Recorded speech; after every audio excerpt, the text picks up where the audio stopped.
Yeah. What? Jimmy, What's happening? just the two of us. Oh, damn. Where's everybody? I don't know, man. Thursdays are a weird one. There's like certain meetings that I'm like Thursday office hours, I got rid of them because it was like 6 weeks in a row, 0 people. So I'm like, all right, well, I don't Dude, know. this is like the first day this week that I wasn't double booked for this. So I'm Amazing. glad I was able to make it. Sweet. All right.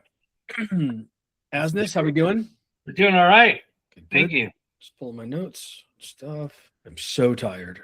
Had a couple of drinks with the fellas last night. Oh, good time. What am I doing here?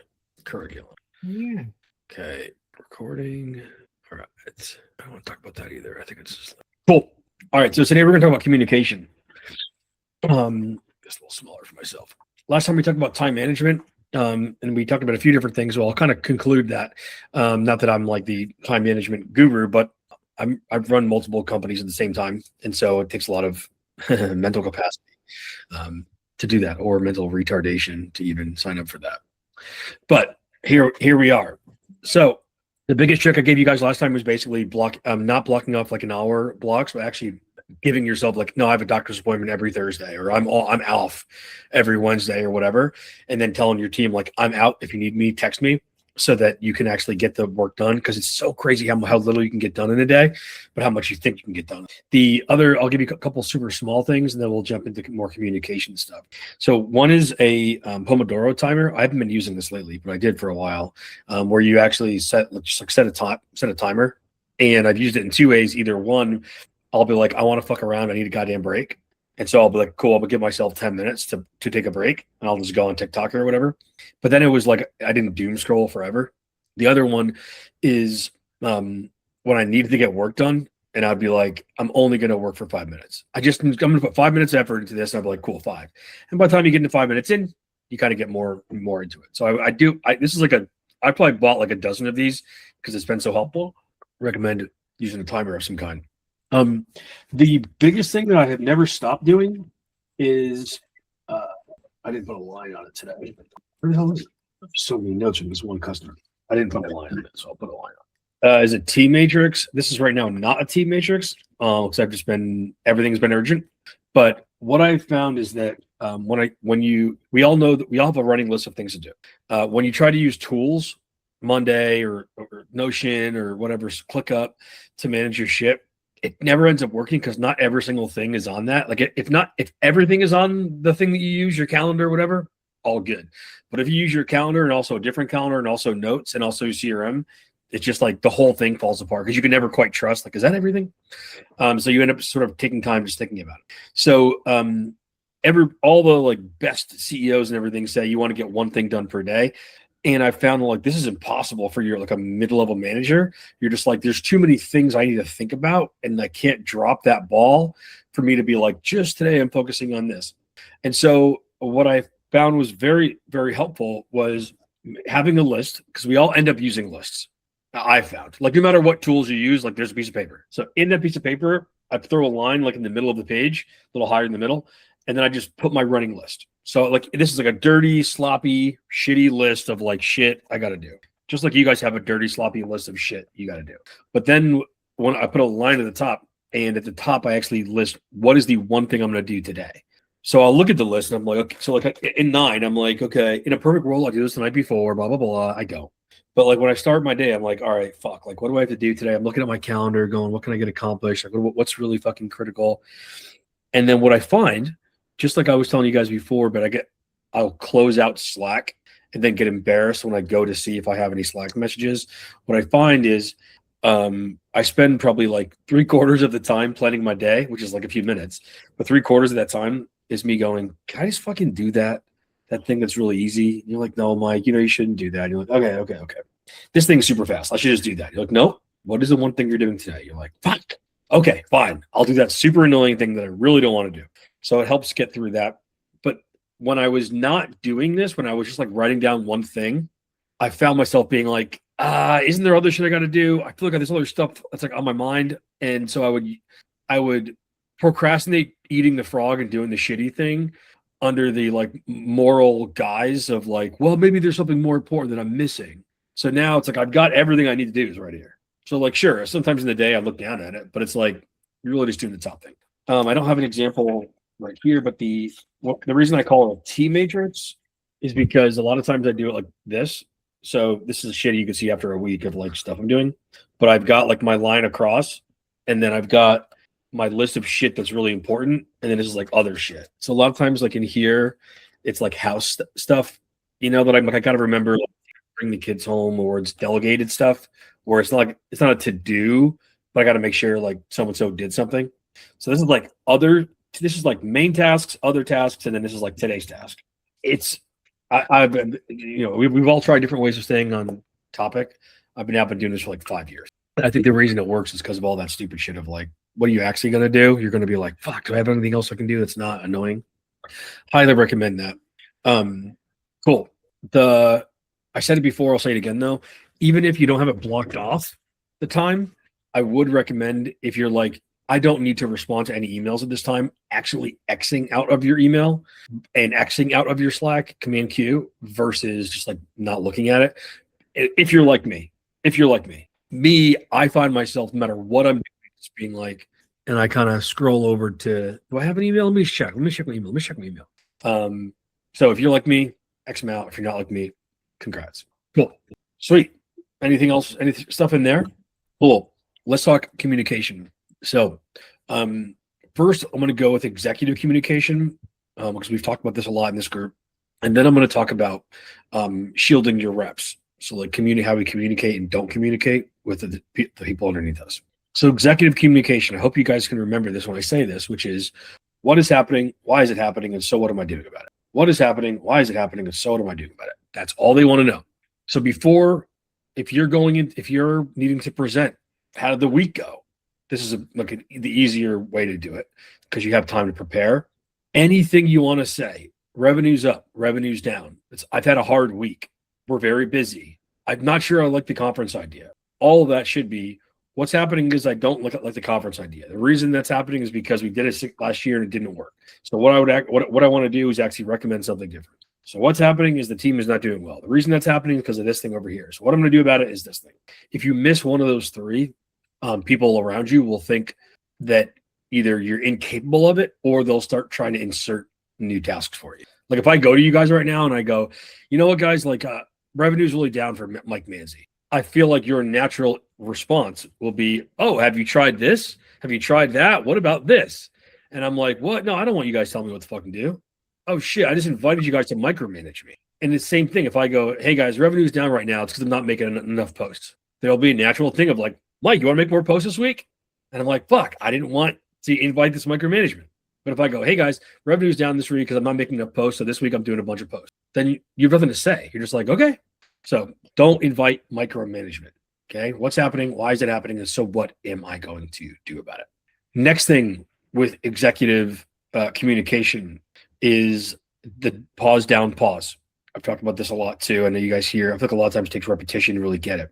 Pause down pause is when I'm talking, I'm like, hey guys, there's some things I want to do. And today I want to talk to you guys about pause down pause. I pause right before the end of the sentence, move my voice down, and then I pause before the end of the sentence. This sucks you in at the end of the sentence to hammer home what I'm saying, preps you for that next sentence to tell you what I am doing.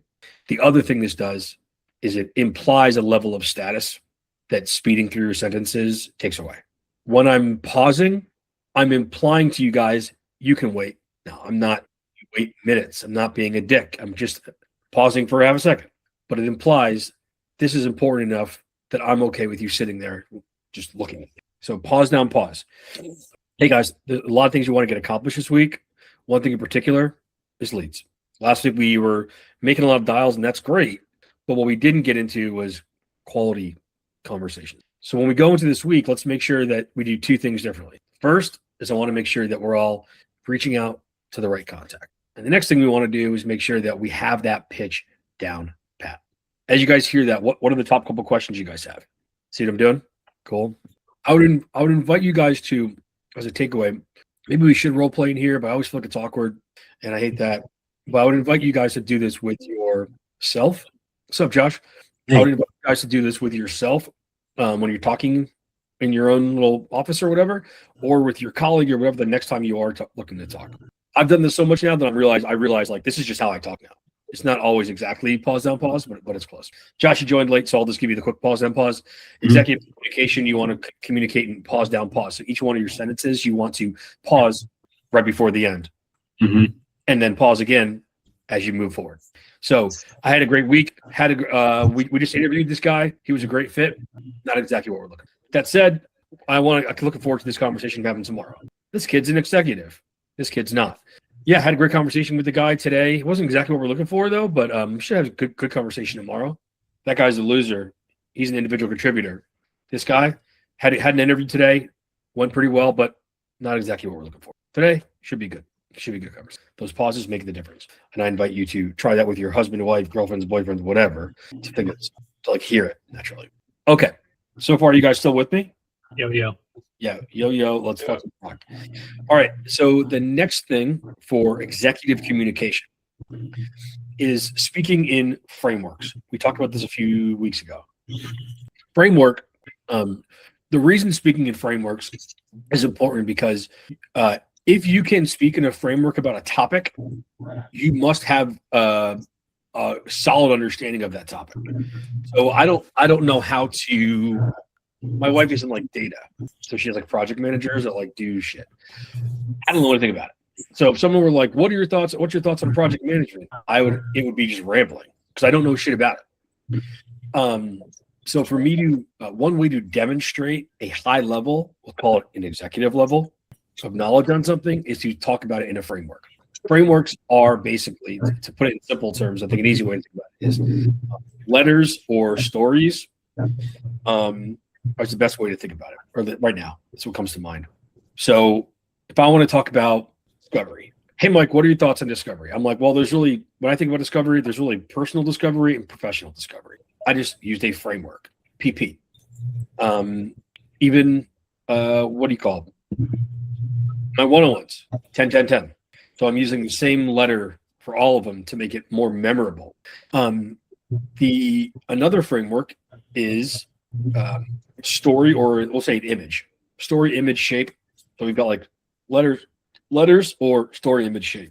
So story might be, if you guys were in my demo training, when I train on giving a good demo, I go, so when you want to demo someone in a good way, you want to think like you're teaching an alien like what the world is. So the first thing you do is you're like, there's the world. This is our planet. Then you're going to zoom in and you're going to show them that we have 7 continents. And then finally you'll zoom in and you'll show them the tourist destinations. That's a framework in a story. I could do the same thing with an image to say, hey, when it comes to doing a demo, you want to think about it like a Hungry Man dinner. The main course is the planet. It's the biggest thing. But truly what everybody actually enjoys are all the cool accoutrements, the biscuit, the mashed potatoes. And those things are the features, the tourist destinations, whatever you will, of what our product sells. Or I could do it in a shape. Typical shape is going to be, I usually do a pyramid or a bar stool. So I'll be like, hey, the way that demos go is you want to get it's like a pyramid. The foundation of the demo is you need to make sure that you have you're giving them an overview of what it is that you have, so they can like have buckets in their mind of how to do it, of how to absorb the info. Level 2 is the basics of what it is that you offer, and the top of the pyramid, what everyone's excited about, what everyone wants to look at, the top of the pyramid is the features that they really care about that are like related to what it is that they do. The other shape I have, it would be a bar stool. So hey, like any stool needs to have 3 legs in order for it to actually work. Same thing is true with your demo. One of the bar stools is, are they oriented as to what you sell? The other bar stool is, do they understand the basics of what your platform is or whatever? And the third is, have they seen the thing that's going to get them excited? If you miss one of those items, the whole thing kind of falls apart. So all of that can be used to explain anything. How did the month go? You could even say, hey, the month was pretty much a Hungry Man dinner. We had this one massive deal and these a couple other deals, right? The month really is a pyramid that was with the foundation of which was created last month. These visuals help people understand, and that understanding is what makes them feel like you're really clear. It's easy to understand you. You talk well. You feel like an executive. You guys with me? All right. So my tactical takeaway from this for you guys is, if there is something that you find yourself talking about often, it's, your boss is asking you all 85 times the same question around marketing, and you're having to explain it multiple times, or your reps just like aren't getting something. I would recommend go to your GPT of choice and just speak into it, like with the dictation thing, as much as, just freely. Here's my thoughts on this. Here's my takeaway. This is don't try to speak it into a framework, and then say, can you put that into a framework for me? And I would define a framework as either like a shape or a story or whatever. I say this because I've tried the other direction of okay, I got to explain fucking objections, and I'm going to do it. I think the Uno card would be a cool framework. I'm going to do Uno cards. All right, sweet. And then what ends up happening is, as you'll find a way to get the knowledge, the stuff to fit in whatever framework you want. But then when you go to say it, you'll be like, you can't even follow your own framework, because you're like, what was I trying to say here? And technically it's a P, but it's not really a P. It's really more of like a silent P. You know what I mean? So it's better to be like, let me get the information right and then back into a framework, versus let me figure out a framework that sounds cool and then back the information into it. Sweet. All right. So the next thing that I want to bring up here is shielding your reps. So communication with your reps. I mentioned this before, but every person underneath you will be slightly more negative than you are. So if you think it's awesome, they think it's cool. If you think it's cool, they'll think it's fine. If you think it's fine, they'll think it's fucking stupid. So what we allow... That sounds like my kids. Dude, right? Same thing. Us. So what we allow... Thanks for jumping in. There was a lot of silence there, and that actually really broke up this meeting, so thanks.